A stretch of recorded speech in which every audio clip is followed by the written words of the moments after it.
Birthday to them. Now another anniversary, but not one that will necessarily gladden the hearts of drivers. It is exactly 6 months since the workplace parking levy came into force in Nottingham. Well, the controversial tax was introduced by the City Council in April to fund improvements to local public transport projects. So, how is it working? Here's Kylie. Yes, thanks, Anne. Well, it certainly has been controversial since it was first talked about. And then when the workplace parking levy was introduced back in April, strikes and walkouts as companies considered passing on the cost to their employees. But some businesses decided they wouldn't make their staff pay. They'd pick up the tab. This print company is right on the edge of the boundary. They decided to pay the £288 per parking space. But just how long can they do it?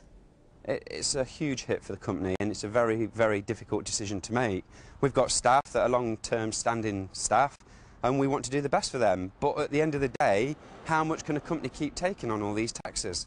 If we were to pass it back on to the staff now, that in theory is a company making a decision to give the staff salary sacrifice, and it's not ideal. Well, the Derbyshire and Nottinghamshire Chamber of Commerce is carrying out research on the workplace parking levy. And in figures released to me today, they discovered that in fact 59% of companies are absorbing the cost. But they'll have to consider if they can carry on paying it in years to come. It's an additional cost to businesses. I think it's actually increasing congestion because of the number of cars parked on the road. Obviously, it does bring in some revenue to invest in new transport infrastructure, and what benefits we get from that obviously are yet to be seen.